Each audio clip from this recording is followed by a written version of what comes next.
Hey guys, and welcome back to the Perfect Rifle Cartridge series. Today I'm going to talk about, in my opinion, the perfect setup for 300 yards or closer in a rifle, in a bolt-action rifle.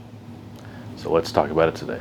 Let me be clear from the beginning, there's really no such thing as the perfect rifle, scope, caliber, bullet. It's going to depend on your particular application and what you want to do with it. So everyone's opinion is going to be different and everyone's use will be different, so there's really not one correct answer. But I'll tell you what I think is a great choice. So first, let's just talk about long-range hunting versus short-range hunting for a second. Now, there's a lot of obvious statements that I'm going to make here, but when you're shooting at long range, for instance, and I'm going to call that anything at, beyond 300 yards. So 300 to 600 yards, and we're talking about hunting today. We're not talking about target shooting. Some people would say 300 to 400 yards is the limit that you should ever shoot at game. Some people might say 500 to 600 yards, and of course some people say further. But let's just say, for the sake of argument, between 300 and 600 yards is considered long-range hunting. And then of course, point blank to 300 yards is short to medium distances. So the ballistic coefficient of the bullet is something that is very polarizing to people in long-range target shooting and to people that do want to have a rig set up for long-range hunting. It's a very critical component to their overall design. And then for people who shoot at short to medium ranges, they think it's the most overrated metric or measurement of all time. It means nothing to them. And in reality, both camps are correct because, the BC has little to no value at shorter ranges. So a bullet like a Berger VLD or a Hornady ELDX, those low drag bullets are designed to, on the exterior, basically mimic the ballistic performance of their match bullets, but open very easily, and even at slow velocities and at long ranges still expand. Because one issue you have with a lot of your standard bullets is that they'll, at hyper velocities and at close distances, they'll definitely expand and perform well, but out at distance they're going slow enough where they don't expand properly. They just kind of either just go in the animal and don't make much damage, or they just go all the way through and it's a very small hole and there's not a lot of blood loss. So bullets like that are designed for long range, are constructed in a way that they're going to open up at slower speeds.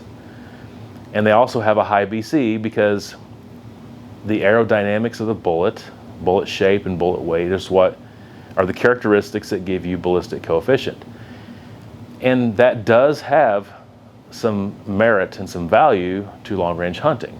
The higher the BC, the slower the projectile is going to lose velocity and therefore energy. So at the longer the range, the more retained energy and velocity you will have. And if when that bullet hits, it's got 300 more foot-pounds of energy because of its ballistic coefficiency, that's definitely an advantage. And also, if it bucks the wind better, your odds of hitting the animal at long range are definitely improved. So having said all that, what about short to medium distances? It's really not that big of a deal. There's not enough time for gravity and for the wind to play as much of a factor in the drift or drop of the bullet. So a bullet like a monolithic bullet tends to work pretty well in short ranges, okay? It's harder, okay? The solid copper or alloy metal is harder than your, metal jacket with a lead core or your bonded bullet with a lead core. And therefore it's a little tougher to engrave in the rifling and it's a little tougher to expand. It takes a little bit more force. Therefore it has to be going at a set velocity when it hits that animal to expand properly. Therefore, at long ranges, it's just not going to have that velocity anymore. It's not going to expand and do its thing. So something like a VLD bullet for hunting are good for long range, and something like a monolithic is better for short range, generally speaking. And I know there's the LRX, it's the Barnes monolithic that's designed for long range. And I know there's, so you have your cup and core, kind of standard bullet construction. You have your bonded cup and core. And there's variables there too. You have your AccuBond, and then you have your AccuBond long range. So there's a lot of variables, and every manufacturer is going to have different, models of that bullet to correspond to different intended results. But basically speaking, most of your monolithic bullets are not going to be extremely high VC. They're not going to be the most accurate, but they will have the best penetration and very good performance at short to medium ranges. And then this is a controversial thing, but generally speaking, your VLD, your low VLD bullets are going to have high VC. They're going to be better for long range accuracy and for long range expansion.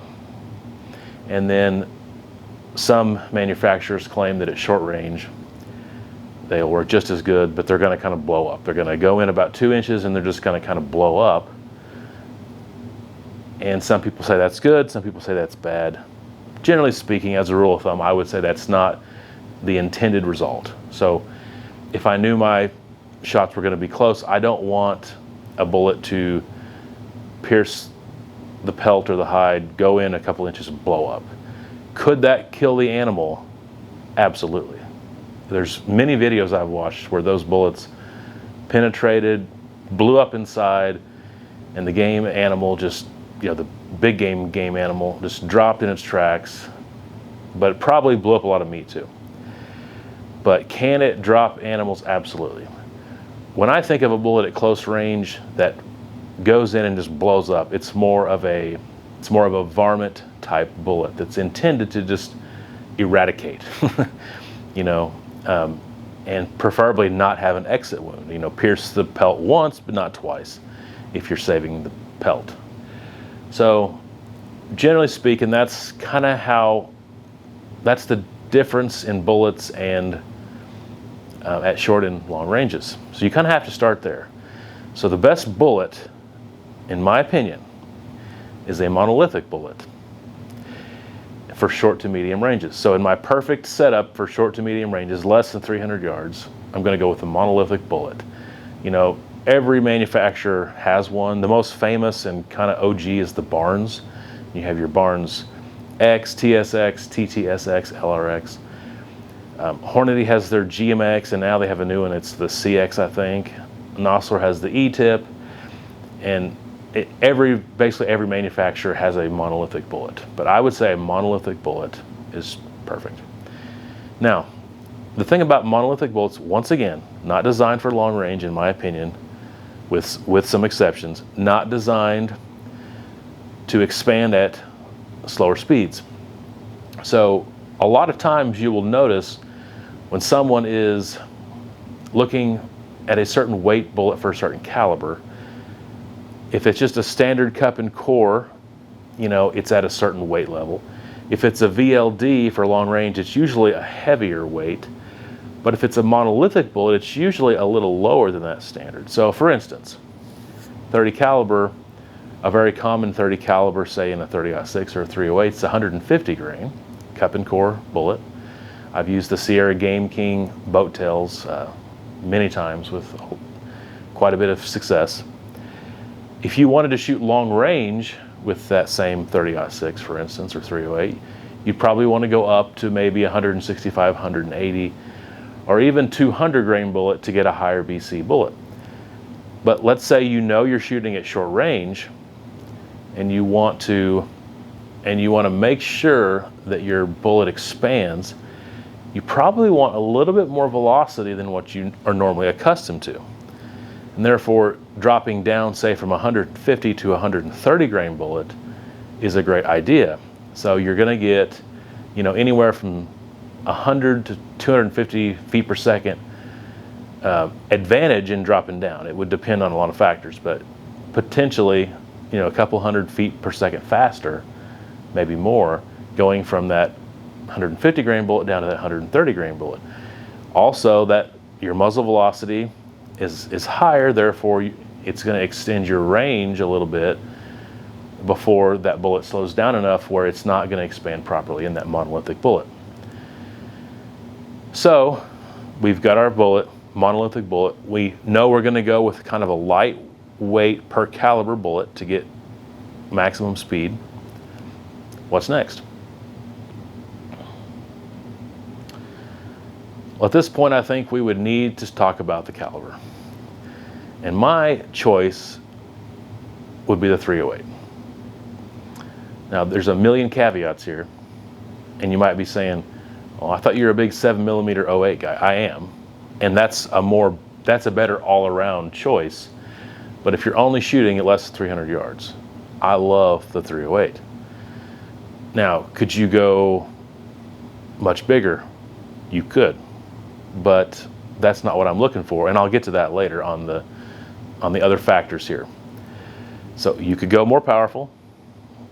You could go more velocity and more energy. You could go with a better all-around cartridge.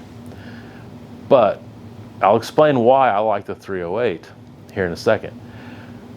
But for that short distance, the 308 is pretty darn good.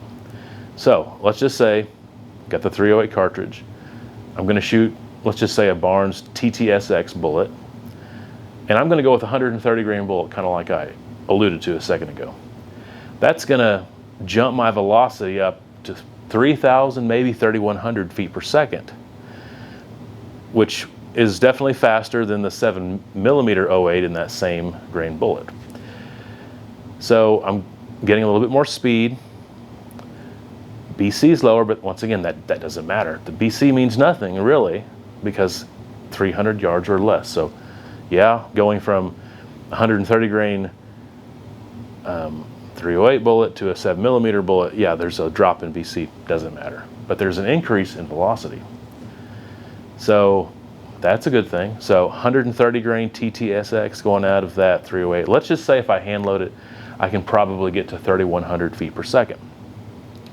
Now that's with a 22-inch barrel.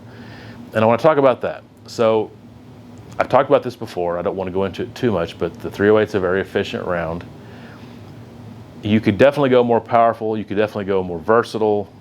But the thing I like about the 308 is it is what it is. And it's great for that 22-inch barrel. So with a 22-inch barrel, getting a bullet to go 3,100 feet per second and expanding excellently between 0 and 300 yards, that's a great result, in my opinion. Now, 308 short action, 22-inch barrel, therefore, and there's not a lot of recoil. So you can go with kind of a lightweight rifle here. There are definitely advantages to lightweight rifles versus the heavier rifles. I'm not this person that wants a 4-pound rifle, okay? I'm just not that guy. It doesn't have to have a carbon fiber barrel and a carbon stock. But it is nice to have a little bit of a lighter, more compact, wieldable, carryable, packable rifle versus a rifle like my 6.5 284 that's on the heavier side and has a 26-inch barrel and a little bit heavier scope. I like that as well for a different application. But just as an all-around hunting rifle, I do think a little bit lighter is the way to go.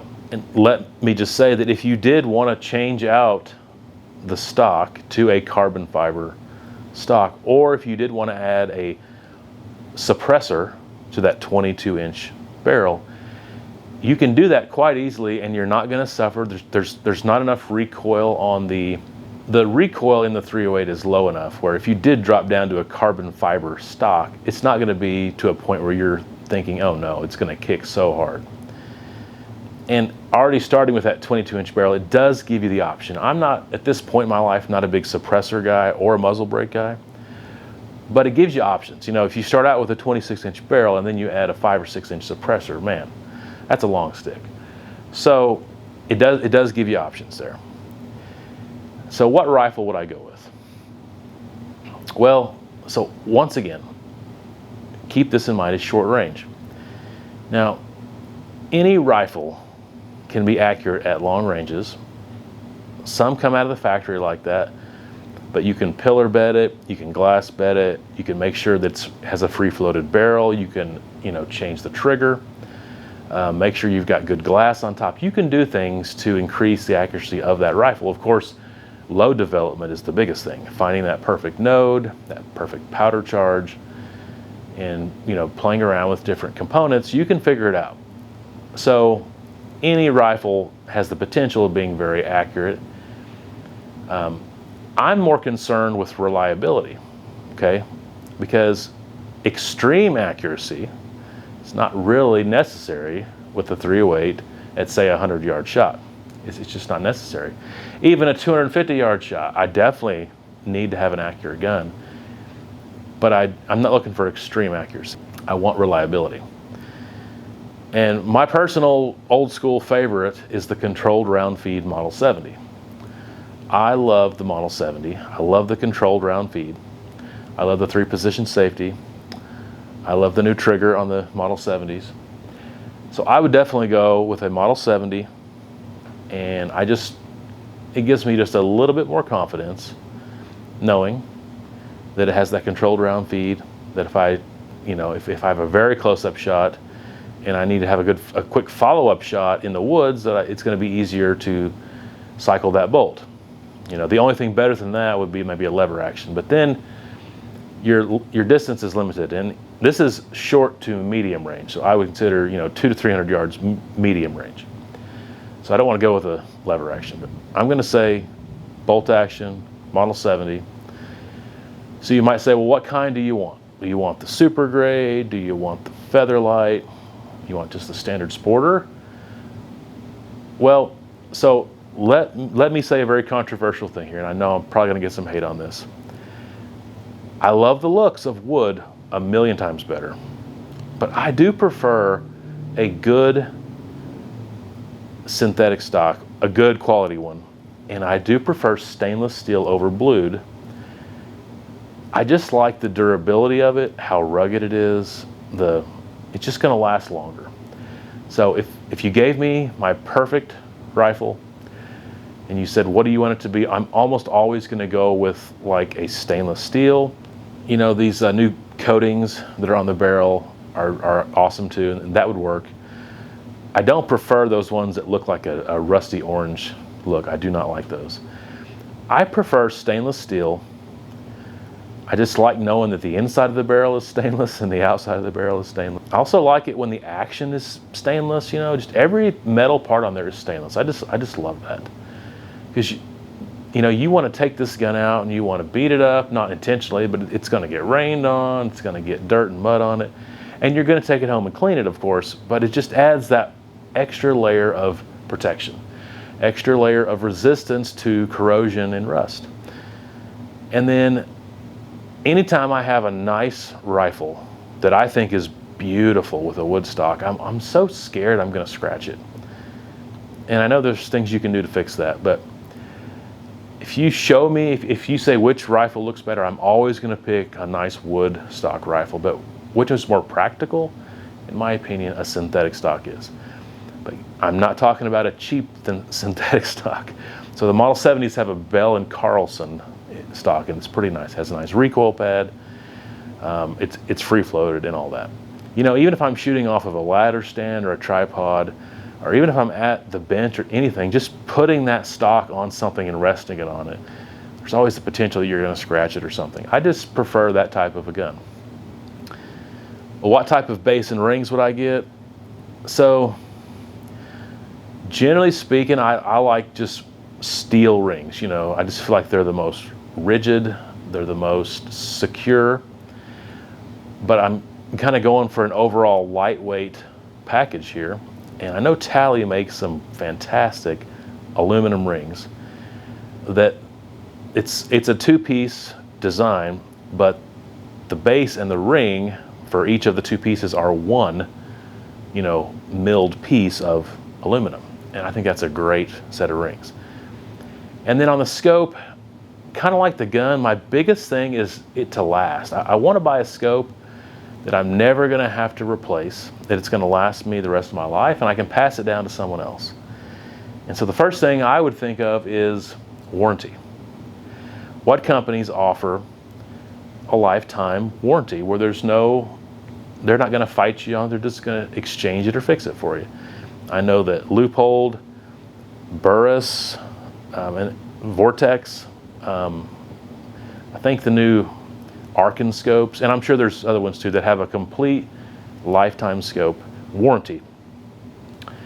But then the other thing is, like, as much as I like the new Arkin scopes, they're a brand new company. What if they're not around in 15 years? And then your lifetime warranty you paid for doesn't mean anything because the company's not around to fulfill your warranty service. So, but a company like Leupold or Vortex, they're not going away. They're going to be around. I've got a couple of Vortex scopes and I like them. I've never had any trouble with them. Leupolds, I feel like you pay for the warranty up front. They're always, in my opinion, overpriced. However, you just don't hear of people sending them in very often. They just tend to have good build quality, and you just know you're not going to have any kind of fuss if you do try to send it in. So something like the VariX line of scopes from Leupold would be something I would pick.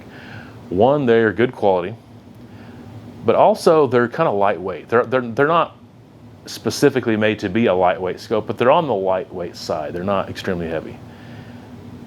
I would probably get something like a VX5 HD. I wouldn't go crazy on the objective lens, maybe like a 40 or a 42 or a 44 at the biggest. And I'd have to look at their catalog and see. I'm not sure about a 1-inch versus a 30mm tube, but something on the scaled down size. And in all honesty, for that 308, all I would need is like a 3x9, maybe a 4x12 or something, but a 3x9 is probably fine. So you have a Leupold, nice, it's about $1,000 scope with a lifetime warranty. You have a very rugged, very reliable, stainless steel gun that's going to last you the rest of your life. You have it in a caliber that's going to be extremely common and available to get ammo for, to get the components for. It's easy to hand load for. It's definitely going to be around. And then, once again, shooting those 130 grain TTSXs at 3,100 feet per second. And I didn't talk about brass, but I don't think you should skimp on brass. If there's two things you should not skimp on, it's brass and your scope. Make sure you can see what you're shooting at, and then get brass that's consistent.